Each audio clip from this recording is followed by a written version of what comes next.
Now that I'm back, I don't know how well this is going to work, but we're going to give it a try. So, that's all it is, right? Just one big experiment. It's looking like... I gotta figure out this phone thing. Hello and welcome to episode, I think it's number 8.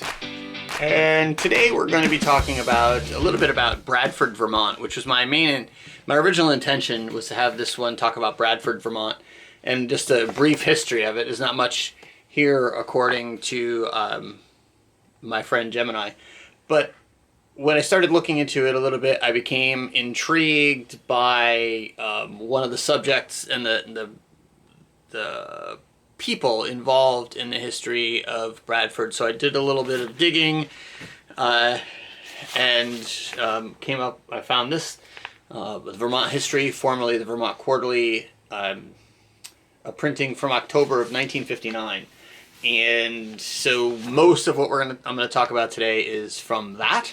But first, let's just talk a little bit about the history of Bradford, Vermont. According to Gemini, Bradford has a rich history rooted in its early settlement and industrial development, with a unique claim to fame in the manufacturing of globe maps.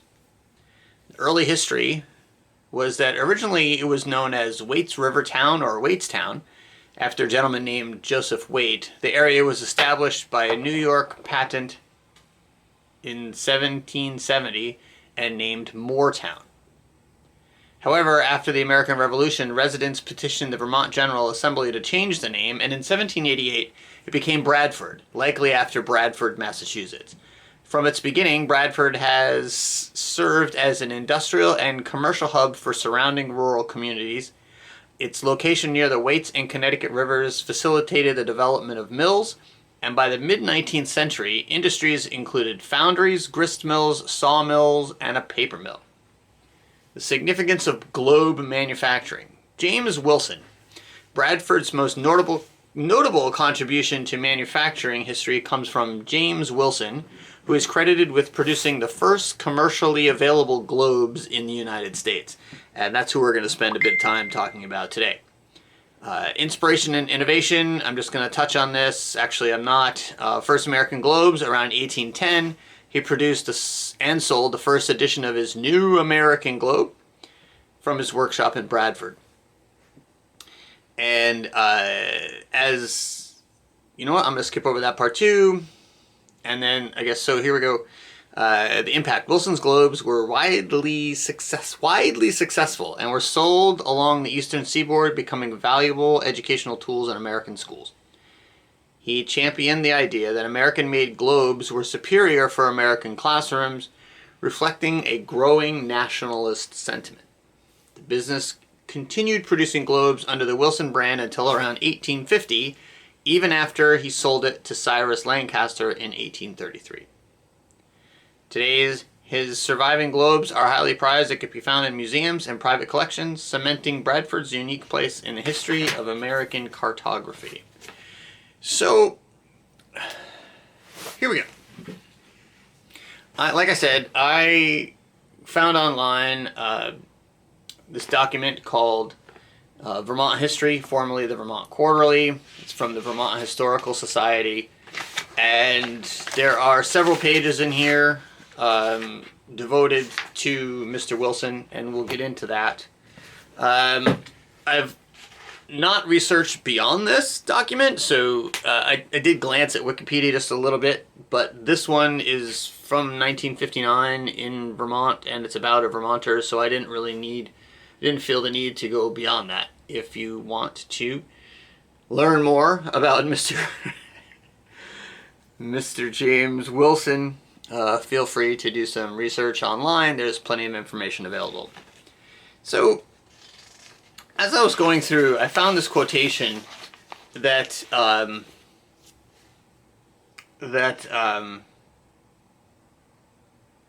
he, gosh, sorry, but that's just the way this podcast goes, you know? So, you may think about when you're the author said early on in the article, he says that He says, quote, "When one learns for the first time that the first globe made in America was made in Bradford, Vermont by James Wilson, he's likely to say, 'So what?' and dismiss the matter as having little meaning and less importance." And that's probably true. You know, I've driven past in Bradford and other places in Vermont, but for this case in Bradford, there is a historical marker near the dam. As you're heading into town going north, there's a historical marker about the globes and Mr. Wilson. And I've read it and I've seen it and I never really gave it any thought. I've been like, so what? But as I've gotten older and seemingly taking a deeper interest into historical things in my neighborhood, I dug. So here we go with his early life. James' ancestors immigrated from Londonderry, Ireland to Boston between 718 and 719. Several of the families that came with him continued north to Londonderry, New Hampshire, which, if you're familiar, if you're not familiar, it's just a few miles north of the Connecticut, nope, it's a lot of miles north of the Connecticut-Massachusetts border, but it's only a few miles north of the Massachusetts and New Hampshire border. John Stark, historical person John Stark, and another Horace Greeley were born from this group of immigrants. James was born on March 15th, 1763 in Londonderry. He learned the trade of blacksmithing with his cousin James McDuffie from his uncle Daniel McDuffie. As a young adult, Mr. Wilson bought 100 acres of land in Francistown, New Hampshire, which is just a little further north than Londonderry. He built a log cabin, he got married, and they had a son. He returned back to Londonderry, and in 1795, at the age of 32, he set out for Bradford, Vermont. On his way up to Bradford, he stopped at Dartmouth College in Hanover, New Hampshire to visit a friend of his who was studying there, and it's said that this is where he saw globes for the first time in his life. They were on display in one of the buildings, and one source says that he just saw them, and another source says that he saw them through a keyhole because the door was closed, and he became fascinated with them. In July of 1795, he bought land in Bradford, and in December of 1795, he bought abutting land for his cousin James. And the first globes that were made here on this land. The two Jameses made axes through the winter to help pay for the land. So they both were blacksmiths, so they were able to use that skill in order to sell axes, which were very important at that time, and made enough money that they could pay for their land. So this other part I'm calling Globe Central. The first globe was completed in 1796, so he'd only been there for a year when he made his first globe. And initially it was a large, solid wooden ball covered with paper. The continents and the countries were drawn with pen and ink.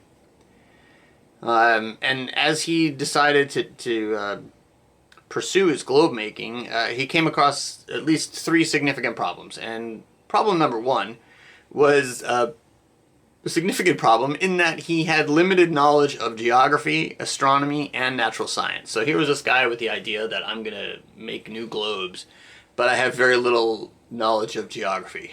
So that's kind of interesting. And he solved this problem in typical, what's described as typical manner for James Wilson. He had $130 in cash, and he traveled to Reigate, Vermont, which is just a little further upstream on the Connecticut River, a little further north, and he purchased the third edition of the Encyclopedia Britannica, which at the time contained 18 volumes and 14,579 pages. So, it was a third edition, and if anybody was like me when we were in elementary and junior high school and high school, if we had to do a research project, typically our go-to was either the World Book Encyclopedia or the Encyclopedia Britannica. And I always felt that if I was getting my information from the Encyclopedia Britannica, then I was getting more sophisticated knowledge than if I was getting it from the World Book. And that's just kind of funny how that just came to my mind. So he bought this, Encyclopedia Britannica, third edition, third edition. And from their study, he became proficient in his knowledge of the natural sciences as they were then taught. So he devoured those books and learned as much about natural history and geography as he could. He's just a learner. If he didn't have a solution to a problem, it seems like he would just find a way to get that solution and do what it took to make it happen. Problem number 2 was the technique of engraving on copper. So it seems like they would, in order to make paper prints of something, you would have to make an engraving of whatever it is that you wanted printed on copper sheets. And once you were able to tap in those things, let's say, for example, the names of places or the boundaries or shorelines and things like that, you had to get them on the copper just right, and he didn't really know how to do that. So he took a trip to Boston. Well, made a journey. It's not like he took a trip. He didn't hop on a bus. So he took a journey to Boston, which is from Bradford an easy 3-hour car ride. So and that's now, right? And so he went to Boston and Newburyport, which is just north of Boston, to meet with a gentleman named John Aiken, Akin. He was a well-known early American engraver. But when he got there, John demanded $100 in payment for services, and James didn't have the $100. So he went all the way down to Boston, didn't have the money needed to get this guy's services, and so he returned back home. So it was a wasted trip. And then after some time in Bradford, he made the trip by foot to New Haven, Connecticut. And this one I did look up on Google Maps. And Google Maps right now says that it will take 3 days by foot using today's roads to get from Bradford. And that seems pretty generous to me because, Bradford it's half hour, 45-minute drive from here, from my house. And so and then from my house to the Connecticut border, to the Massachusetts border, is an hour's drive. So it's an hour and a half just to get to Massachusetts. And then to drive through Massachusetts is another hour drive. So anyway, Google Maps says it takes 3 days using today's roads. And back then it was a lot different. And so I'm sure it took him the better part of a week or so to get there. And he was on his way anyway to New Haven, Connecticut to meet with a gentleman named Amos Doolittle.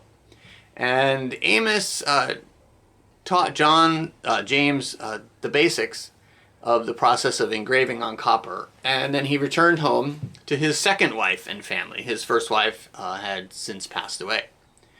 Problem number 3, the mechanical and technical difficulties around actual construction of the globes. It's not like there were 3D printers or CNC machines or Cricut machines where you could just print something out and then tape it together. There was nothing like that. There was nothing. This hadn't been done in the United States. Nobody had ever made any globes in America up until this point. So he had to create everything from scratch. He covered a wooden ball with several layers of paper, traced the continents in ink, cut paper into the hemispheres, removed it, and then glued them together. Printing them involved a problem that had tried the skill of great mathematicians, the projection of true proportion to the meridians upon a sphere. So we've all seen the maps hanging in classrooms, or we've seen them online, where it's square, right, or rectangular, and America looks enormous, and Greenland looks gigantic, and everything's well out of proportion, except everything around the equator is said to be right. But if you've seen the Mercator projection, that's the one that kind of looks like a zigzag pattern or a sawtooth, and there are some parts of the world that are pointing up, and there are some points that are pointing down, and that's the projection that they're talking about. And when you look at that one, even though the continents and the oceans and some countries are even split with that kind of projection, the proportions are the same. So if you were to take that map and kind of make a loop out of it to connect both ends of the equator, and then you've got some pointy parts sticking up like a crown, and then you've got some sticking down. When you bring those together, that fits over a globe, and then everything is proportionate. But that hadn't been quite figured out yet. And then you have to print it, right? So other problems that he had, he had to do everything for himself, this guy. He made his own tools, his own lathes, and his own presses for printing. He did his own printing. He made his own ink, he made his own glue, and he made his own varnish. And he designed all of his own maps. So he didn't have like this idea and then he told somebody else to draw it, and he didn't have an idea and say, well, we got to make this stick, and so you over there make me some glue. He did all that himself, and that's just, to me, is just mind-boggling, especially taken into the technology of the time. And it wasn't like he could just had everything readily available. I mean, he's up here in the wilds. It's still wild and wilderness of Vermont. So it's said that he took 300 days to make his first large copper plate. And the globes that he made were 13-inch diameter. So fairly good size globes. They're not little and they're not massive, right? But they're a 13-size globe. If you grew up I went to school in the 80s, and I know we had globes in most of our classrooms, especially our geography and science classrooms. So if you grew up and went to school in America before that, then you know the size globe that I'm talking about.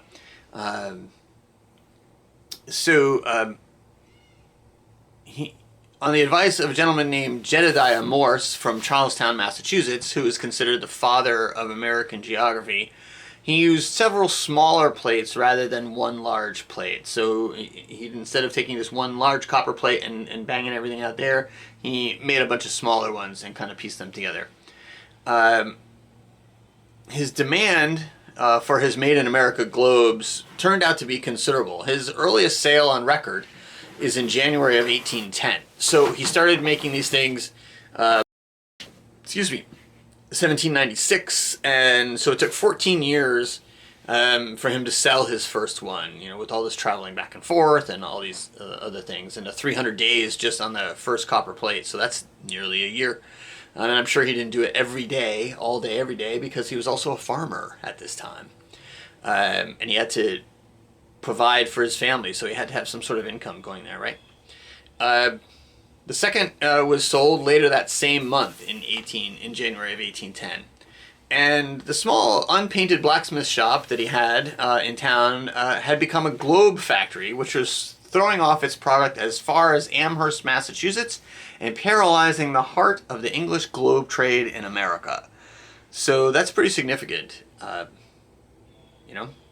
His second customer, the one who bought it later in January of 1810, he was a representative from Vermont in the Congress at Washington and was able to be helpful in promoting the globes and bringing their attention to several states. So that was pretty fortunate. Great care was taken in the mounting and the shipping of the globes. So when he made them, it was very precise and very delicate, and he packed them up very well. And very soon, the Bradford factory was unable to keep up with the demand. So James sought a location in the strategic, I've never heard it called this before, but the strategic town of Albany, New York. And it was strategic because it was up the Hudson River from New York City, and it was a major shipping point and distribution point, not only for things coming into the new country, but also goods going out of the country and out of the region into other parts of the country. Don't forget, Georgia was one of the original colonies, so that's just kind of interesting. So he formed a partnership with his sons and opened a factory under the name of J. Wilson and Sons around 1815.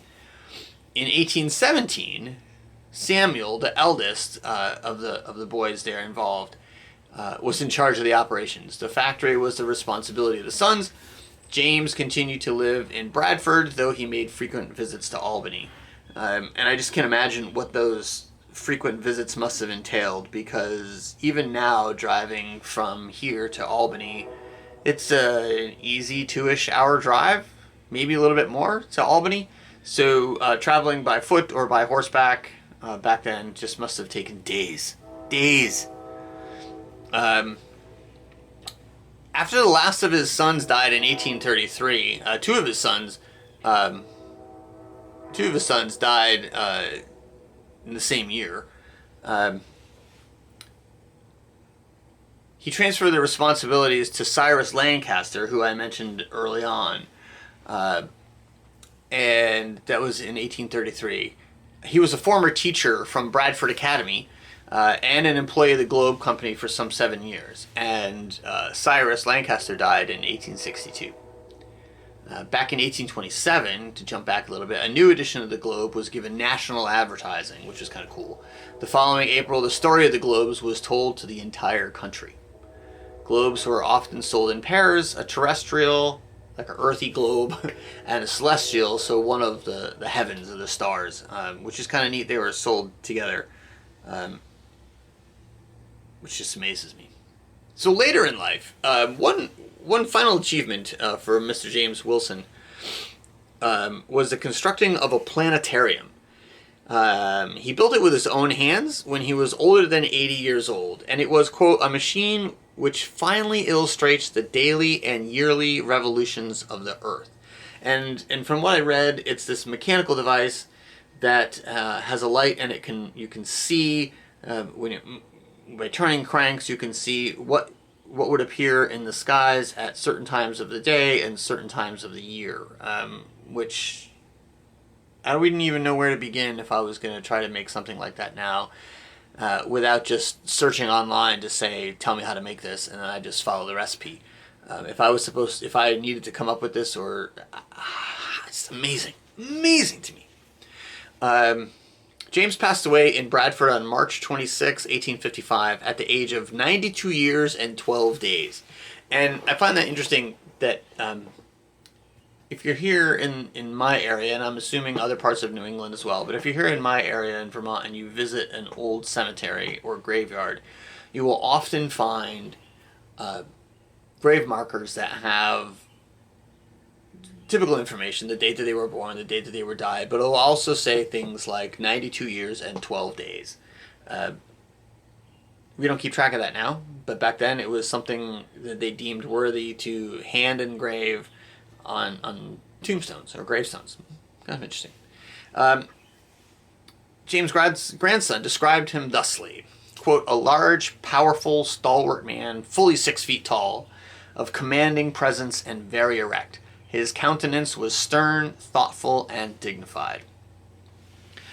So, to go back to what I said early, was the whole so what, right? And as I continue to read through this article, wow, we're almost at 25 minutes. As I continue to read, some themes came to mind that can be applied, I think, to modern life and problem solving, especially from the perspective of a small business owner. And here are my thoughts. To quote from the article, he is important today, and this was written in 1959, because in an era that seeks safety and security, which is still true in 2025, he reminds us what a lone man, or woman, can do barehanded, as it were, and thereby glorifies the strong heart and the courageous soul. So, his little story just kind of says, you can do things. You can do things. And these days we're seeing a trend toward entrepreneurship, or at least people wanting to start a side hustle. It doesn't have to be a full-blown business. But you could, people are still starting side hustles. I mean, there's me and my photography. I'm a nurse. That's how I pay our bills. That's how, we make one of the ways that we make things happen in our home. But I like the photography, and it's a little side hustle, right? And so, as part of that, along the way while we're doing this, we, the hustlers, the entrepreneurs, the side business people, along the way we need to find resourceful ways of realizing our goals. It's not something that we just read a recipe and then start making millions, right? So sometimes this can include things like grinding out axes during the winter, right? Enduring hardships and sacrifices in order to get ahead.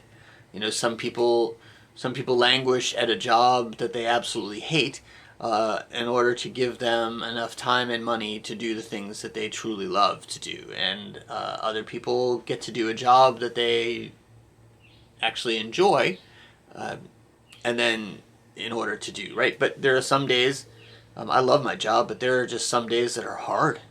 There are some days that are hard. I'm like, man. But then I'm like, wait, I can't quit this because this gives me the opportunity to do the other things that I do enjoy. So sometimes you just gotta grind out some axes. Other times it can mean traveling a long way by foot to seek help, only to be turned away when we don't have the fee, right? So this can be seen as falling for a scam or educational offers that are just bogus, or simply just barking up the wrong tree. You know, sometimes we think that we really like to do something, and then we learn more about it and we do the work in it and we find out, nope, I really don't like this. Okay, let's try something else, right? So the last tidbit that I picked up was the power of networking. James sold one of his first globes to a local judge who was also a member of Congress. And that helped spread the word of his work early on. He was also able to bring on a local teacher to his staff who eventually went on to run the business. So, you know, it's those things that we think of now and we talk about in the entrepreneurship space. You know, the buzzwords are networking and grinding and hustling and things like that. And it's not new. You know, these things were happening back in, I can't even remember. Back in 1795, 1796 when he started doing all this stuff. And that's 200 plus years ago. That's 210, 11. I'm not doing the math. It's over 200 years ago. And it's still happening. You still need it today. So thanks for listening. I rambled a lot today. We're at 27 minutes. And I really appreciate you taking the time to listen. And maybe you've learned a thing or two, and maybe I've sparked a little interest in you finding out more interesting things about the area where you live. And as always, thanks again, and feel free to send me any topics you'd like me to kind of touch on and go over. So thank you all very much. I hope you have a wonderful and peaceful day. See ya. Oh no, I don't want to say see ya. That belongs to somebody. That belongs to my good friend. That belongs to my good friend Pete Driscoll. If you haven't listened to his podcast, hop over there and listen to Pete Driscoll's podcast. Struggle. Oh no, I'm under the gun. What is the name? No, it is the Schooling Struggle podcast. So go over and listen to the Schooling Struggle podcast because that's his thing is see ya. And so I'm just gonna say, peace.